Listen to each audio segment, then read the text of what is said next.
You know my mom? Biglang tanong ni Ian na lalong nagpatindi ng kabog ng aking dibdib. The last thing I want now is for him to know about my child. Mariin kong ipinikit ang aking mga mata at mahigpit din ang pagkakadikit ng mga labi ko. Mom? She's your mom? Shock na tanong niya sa anak ko at naramdaman kong tumango ang batang nasa bisig ko. Wala na akong nagawa kundi tumayo at harapin siya. The moment my eyes met his, I saw how shocked and happy he is to see me. Ang pagragasa ng matinding emosyong biglang nabuhay sa dibdib ko ang lalong nagpabilis ng tibok ng puso ko. Ngayon ay titig na tigtig siya sa mukha ko at kitang-kita ko ang pagtaas baba ng dibdib niya. Maging ang paggalaw ng mga muscles at ang pag-igting ng panga ay halatang halata. It's really you, Christina. Halos pabulong na usal nito. And to my astonishment, mabilis siyang lumapit sa akin at kinabig ako upang yakapin ng mahigpit. Halos hindi na ako makahinga sa sobrang higpit ng yakap niya. Nanginig ang buong katawan ko pero maliban doon ay hindi ako makagalaw sa matinding pagkabigla. Why is he hugging me? Galit siya sa akin, diba?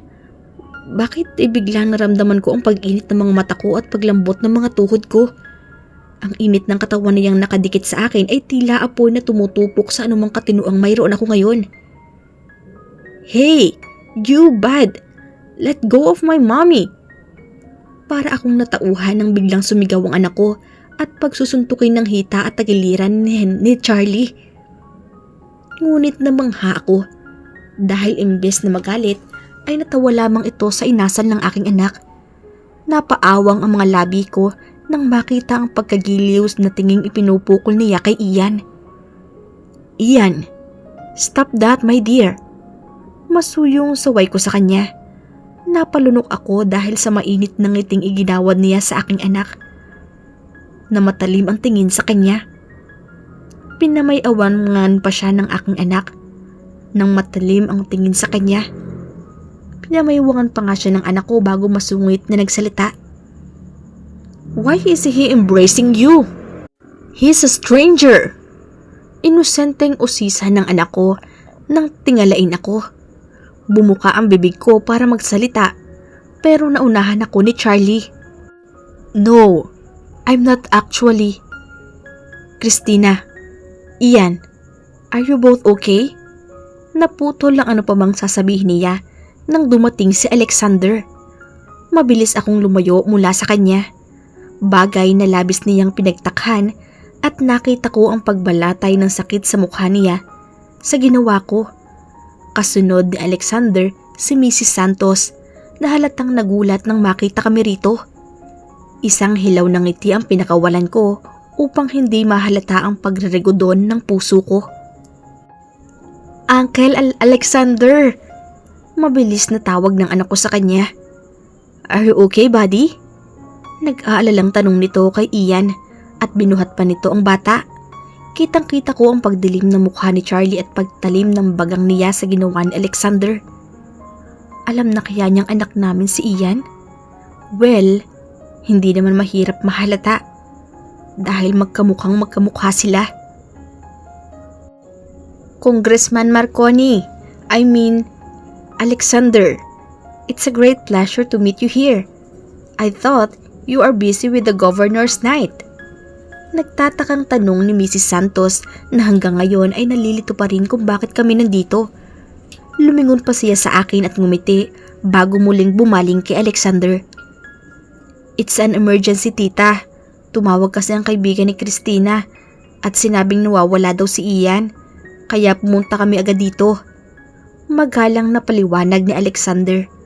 Banayad pa niyang pinisil ang pisngi ng bata at dinig ko ang matalim na paghinga ni Charlie. Tumango naman ang matanda sa sagot niya. So, what your mom said is true. Seeing you here just confirmed it. Makahulog ang sabi nito at ngumiti pa sa akin. Bigla na namang nadagdagan ng kaba ko dahil sa mga titig ni Charlie. Si Mami talaga? Naiiling na sagot ni Alexander na bahagya pang natawa sa kakumindat sa akin. Oo nga pala, Nagpapanggap nga pala kaming magkasintahan.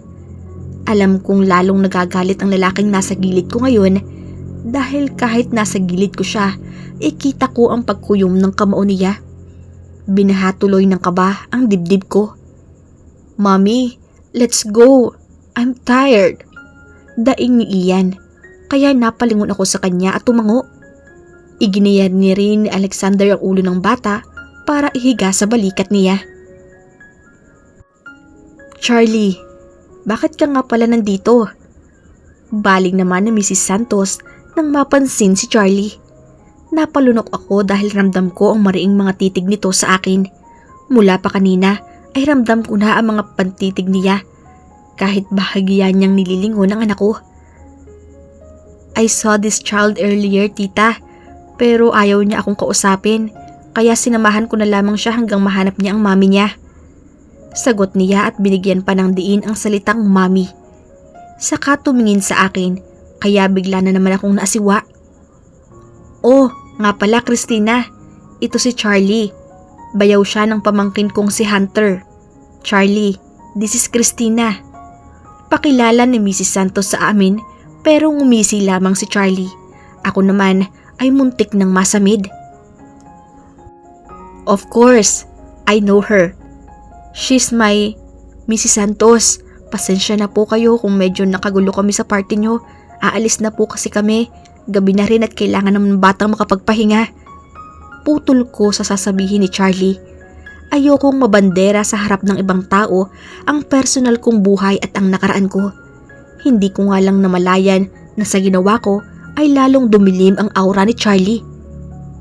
"Oo nga naman, o siya sige." Pagsang-ayon nito. Akmang aalis na kami nang muling magsalita si Charlie. "Christina, please, talk to me." Garalgal ang tinig na pakiusap nito na naggulantang sa buong sistema ko. When I look at him, I saw pain and deep loneliness with boundless longingness in his eyes. Napatda ako sa mga nakikita ko. Walang galit o pagkasuklam sa mga mata niya, bagkus ay pagkasabik at matinding kalungkutan ang naroon. Bakit ganun? Bakit ako nasasaktang makita siyang nahihirapan? Dapat ay wala na siyang epekto sa akin dahil kinalimutan ko na siya. Pero bakit may bahagi pa rin ng puso at isip kong ayaw makitang nagkakaganyan siya?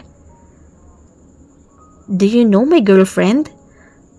At lalo naman akong nawindang sa tanong ni Alexander, kaya wala sa sariling napalingon ako sa kanya. Pero hindi ito nakatingin sa akin dahil abala siyang nakikipaglaban ng titigan kay Charlie. Bigla tuloy ay parang nalunok ko ang dila ko at hindi ko na alam ang sasabihin. "Girlfriend? What do you mean?" Nagtatagi sa mga ngipin at seryosong tanong ni Charlie at dumako ang tingin niya sa akin. Bakit parang bigla akong inuusig nito? "Girlfriend? As in kasintahan? You don't know the meaning of it?" Sarkastikong tanong ni Alexander sa kanya. Bigla akong kinabahan.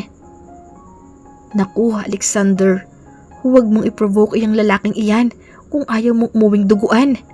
Sigaw ng isip ko. Tiningnan ko rin siya ng makahulugan para tigilan niya na ang pagsasalita, pero nagkibit balikat lamang ito.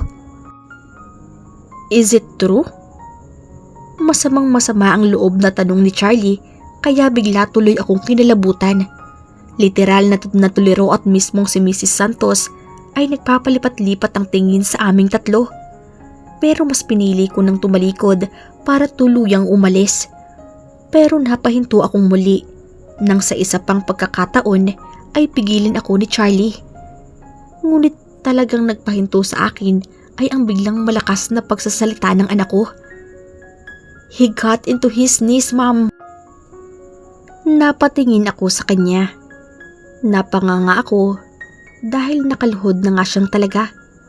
Nanlaki ang mga mata ko at napatakip ang isang kamay ko sa bibig ko sa nasasaksihan ko ngayon. Nagulo na lalo ang isip ko dahil nag-uumpisa na rin kaming makaagaw ng atensyon ng ibang mga bisita. Hindi ako tatayo rito hanggang hindi ka pumapayag na magkausap tayo. Matigas na tura ni Charlie, and I know him very well. Hindi siya titigil hanggang hindi niya nakukuha ang gusto niya. He's so stubborn and persistent. Alexander, please, mauna na kayo. Kakausapin ko lang siya kaysa maka-iskandalo tayo rito. Sangmo ko sa kanya. Kita sa mukha ni Alexander ang pagtutol, pero nakiusap pa rin ako sa kanya hanggang sa pumayag na rin siya. Why, mommy? Inosenteng usisa ni Ian na matamang akong tinitingnan. Mommy will explain later, okay? Be a good boy and say sorry to Tita May, ha? For worrying her. Alright? I firmly told him. Tumango lamang ito. Isang kakaibang tingin ang iginawad sa akin ni Alexander bago sila tuluyang umalis. Maging si Mrs. Santos ay nakaramdam ng awkwardness sa sitwasyon kaya maayos na rin itong nagpaalam. Tumayo ka na riyan. Nagtatagis ang mga ngipin na sabi ko sa kanya. Bumuntong hininga ito bago tuluyang tumayo. Dumako kami sa may bench na medyo secluded at malayo sa mga tao. Whatever is it na gusto niyang sabihin sa akin ay hindi ako sigurado kung ano. Ang alam ko lang, kinakabahan ako na parang ewan ngayong dalawa na lang kaming dito at hindi niya inaalis ang tingin niya sa akin na animoy mawawala ako at any moment. How are you, baby? Masuyong tanong nito. Naku, Christina, tatagan mo ang sarili mo. Huwag kang magpadala sa malambing na boses niyan at labanan mo iyang karupukan mo. Sigaw ng maliit na bahagi ng aking utak. As you can see, okay ako. Kinakabahang sagot ko. Pinipilit kong maging malamig para hindi niya mahalatang abot langit na ang kaba ko. The child. Siya ba ang anak natin? Tila may barang lalamunan niya habang nagsasalita. Halatang nahihirapan ito pero binabaliwala ko iyon dahil ngayong tinanong niya ang tungkol sa anak ko ay nakaramdam ako ng takot. Anak natin? Bakit mo tinatanong? Sinasabi ko sa iyo, Charlie. Magkakamatayin muna tayo bago mo magawa ng masama ang anak ko. Banta ko sa kanya. Malakas pa rin ang epekto niya sa akin, pero hindi ibig sabihin noon ay magpapatalo ako. Ang kaligtasan pa rin ng mga anak ko ang top priority ko. No, I will never hurt you again. Even your child. Agad na depensa nito. Our child? Seriously? Biglang our na ngayon. Baka nakakalimutan mong ilang beses mong pinagbantaan ang buhay ng anak ko. Kaya wala kang karapatang gamitin ang salitang natin. Matalim ang tinging tugon ko sa kanya. Sa isang iglap ay bumalik lahat ang sakit at pait ng nakaraan. Parang daloy ng tubig na bumuhos ang mga alaala ng masasakit na karanasang kinailangan kong pagdaanan sa nagdaang 3 taon. Mga pangyayaring pilit kong ibinabaon sa limot para sa kinabukasan ng aking mga anak. Pero ngayon ay wala akong magawa kundi balikan at isipin. I'm so sorry, baby. And please stop calling me baby. Angil ko sa kanya. Naaasiwa ako kapag tinatawag niya ako ng ganun. Dahil unti-unting nawawasak ang pader na binuo ko sa loob ng mahigit na 3 taon para protektahan ang sarili ko. Is it because of him? Do you really love someone else now? Naghihinanakit na tanong nito. I could sense the acid in his tone and it's giving me a chilling effect. Huwag mong idamay si Alexander dito. Wala siyang kinalaman sa problema nating dalawa. Pambabara ko sa kanya. Kung akala niya ay ako pa rin ang naive na Christina, ay nagkakamali siya. Marami nang binago ang panahon sa akin. At hindi na nila ako basta-basta mapapasunod sa mga gusto nila ngayon. Christina, let me explain. Buong buhay ko wala akong ibang inasam kundi ang makita kang muli. Hinanap kita at hindi ako tumigil hanggang hindi kita nakikita. Hindi ko naman akalain ang gabing ito na pala ang swerte ko. You have no idea how happy I am to see you and Ian. Banayad na pahayag nito. Parang may mainit na kamay ang humaplo sa puso ko dahil sa mga sinabi niya. Heto na naman ako, humihina na naman. Focus, Christina. Then, explain. Pero hindi ko mapapangakong maniniwala ako sa lahat ng sabihin mo. Diretsahang sagot ko sa kanya. He nodded and gave me a faint smile. Isinalaysay sa akin ni Charlie ang nangyayari mula sa araw nakatanggap ako ng bulaklak hanggang sa pagkatuklas niya sa tunay na resulta ng kanyang fertility test. Habang nagkikwento siya, ay damang-dama ko ang matinding galit at panghihinayang niya sa mga panahong nagkalayo kami. Dahil sa mga kagagawa ni Catrice, mariin akong napapikit nang sabihin niyang maging si Dave di umano ay biktima rin ng mga kasamaan ni Catrice. Sinabi rin sa akin ni Charlie ang lahat ng parusang iginawad niya sa pinsan bilang ganti sa lahat ng ginawa niya sa amin.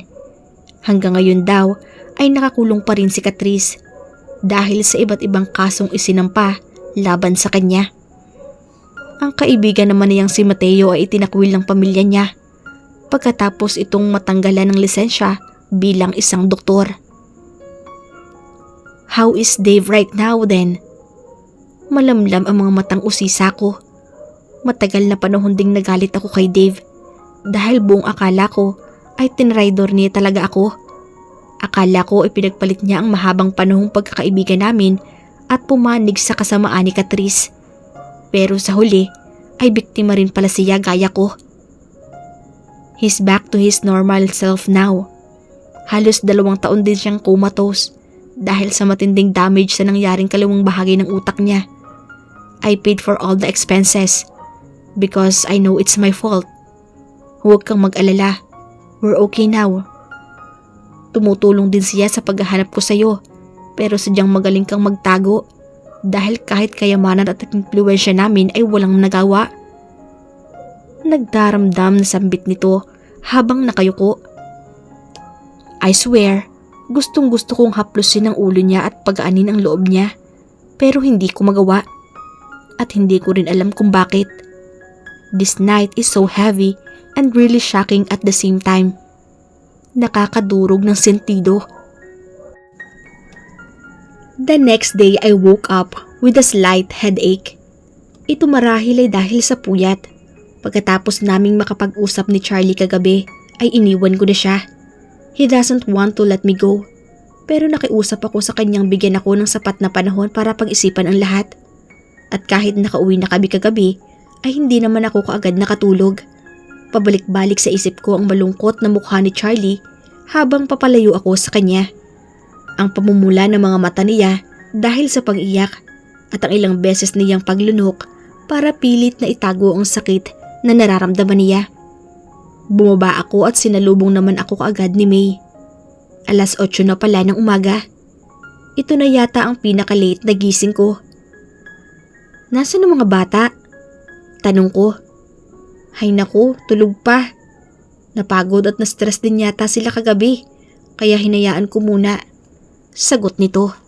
Sa kanya ko muna ipinatabi ang mga bata dahil nag-usap pa kami ni Alexander kagabi bago siya umalis. Ramdam ko rin ang pagkaalarma sa mga mata ni Alexander kagabi, pero sinabi ko na lamang na wala pa ring magbabago sa mga desisyon ko kahit nakita ko ulit ang ama ng mga bata. Sige, hayaan na lang muna natin. Kain na tayo. Yaya ko sa kanya at sumang-ayo naman ito. Sabado ngayon at wala naman kaming trabaho, kaya kahit papaano ay makakapag-relax kami. Masyado kaming naging abala nitong huling 3 linggo, kaya deserve din naman namin ng weekend na stress-free.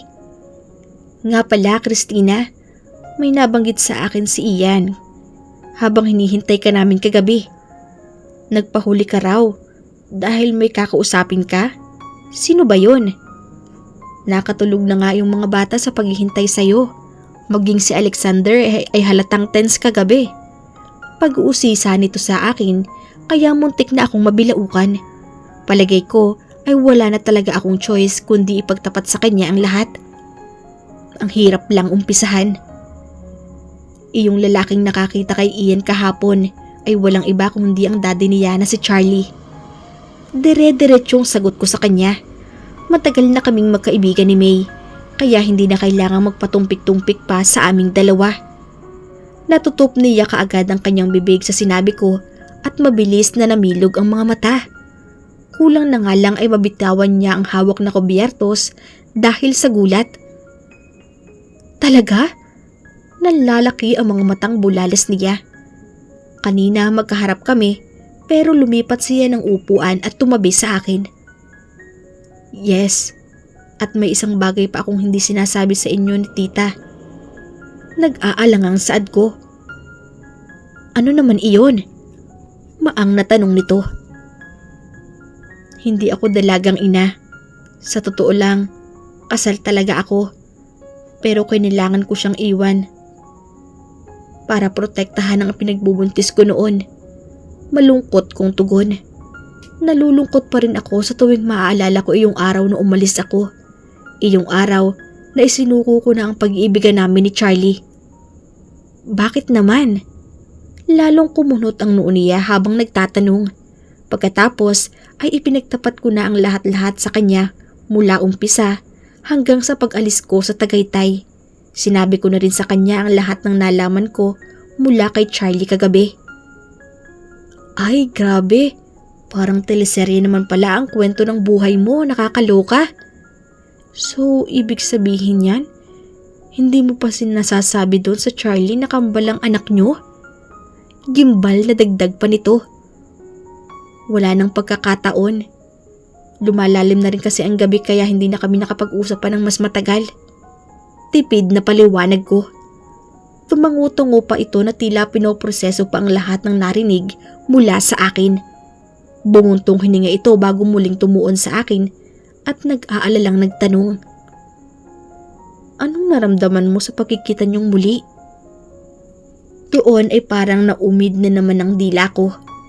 Ano nga bang naramdaman ko? Kinabahan ako para sa mga anak ko. Pagtatapat ko.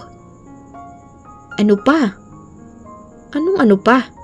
Balik na tanong ko sa kanya. Yung ano? Kinikilig ka ba o sumaya ka ba nung nakita mo siya? Yung ganun. Ito naman pabebe pa. Maktol nito sabay ingos.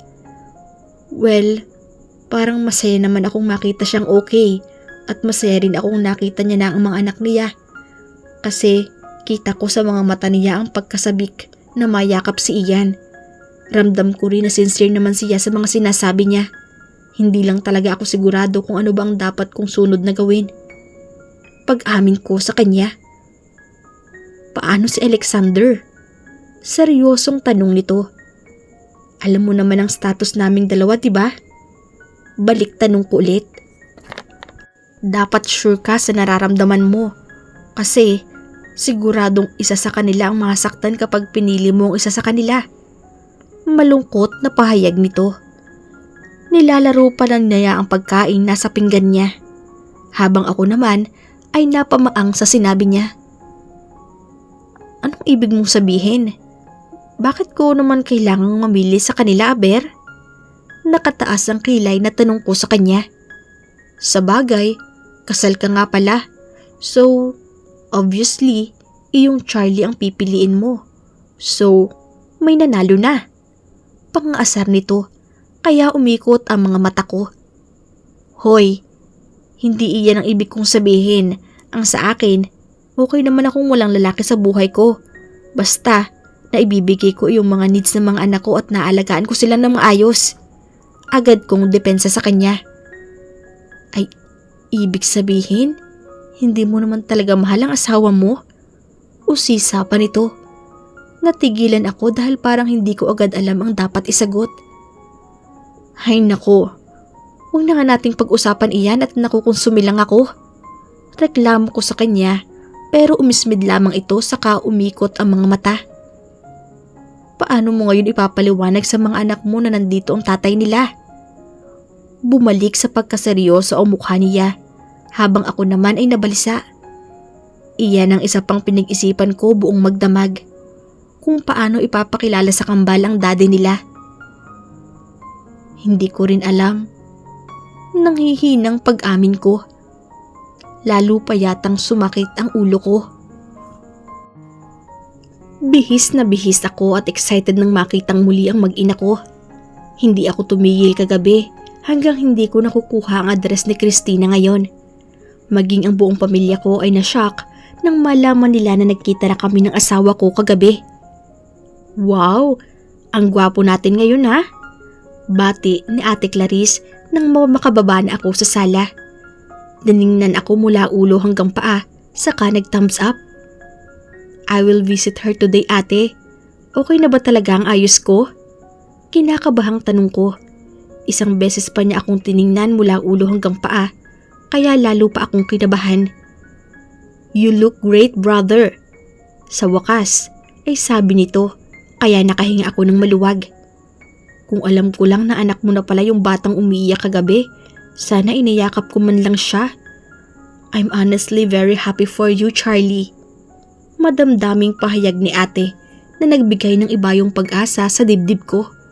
Kung siya ay masayang masaya, paano na lamang ako? Kulang na nga lang ay durugin ko ang mukha ng lalaking kumuha sa anak ko kagabi. Ngunit ang pinakamasakit pa ay ang gustong gusto siya ng anak ko. Paano kung ayaw ng bata sa akin? Paano kung hindi niya ako matanggap? Pero sabi sa akin ni Tita Zenny, girlfriend na raw siya nung congressman dito.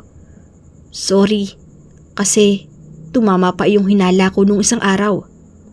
Malungkot pa nitong saad.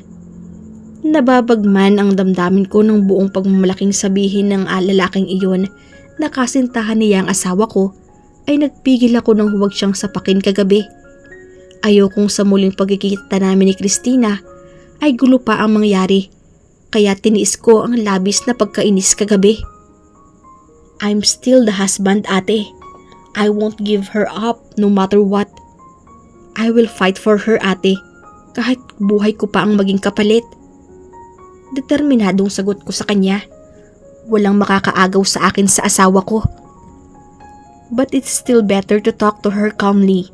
Kahit galit na galit ka, pairalin mo pa rin ang maayos ang pag-iisip para hindi ka magkamali sa anumang gagawin mo. Ayaw mo naman sigurong maulit ang nangyari dati, di ba? Malumanay na payo nito sa akin at hinaplos pa ang braso ko. May kahungkagan man akong nararamdaman dahil sa selos na lumalamon sa isip ko ay pinili kong tumango.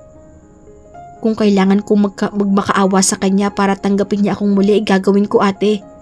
Ngayong nahanap ko na siya, hindi na ako papayag na mawala pa siyang ulit sa akin. Mariing usal ko.